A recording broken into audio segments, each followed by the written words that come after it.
విష్ణుమూర్తి పిలిస్తే హనుమంతుడు బయలుదేరతాడు. సుదర్శన చక్రానికి కాస్త గర్వం ఎక్కువై హనుమంతుడు సుదర్శన చక్రాన్ని తన చేతిలోకి తీసుకుంటాడు. ఆంజనేయ స్వామి తన వీరత్వంతో హనుమంతుడు సింపుల్గా ఆ చక్రాన్ని మింగేస్తాడు. తర్వాత విష్ణుమూర్తి దగ్గరికి వెళ్ళినప్పుడు హనుమంతుడు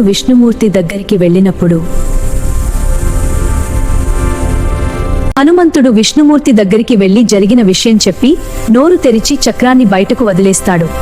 అంతే, సుదర్శన చక్రం గర్వం తగ్గిపోతుంది. ఈ వీడియో మీకు నచ్చితే లైక్ చేయండి, షేర్ చేయండి. ఇంకా ఇలాంటి స్టోరీస్ కోసం మా ఛానల్ ని సబ్స్క్రైబ్ చేయండి.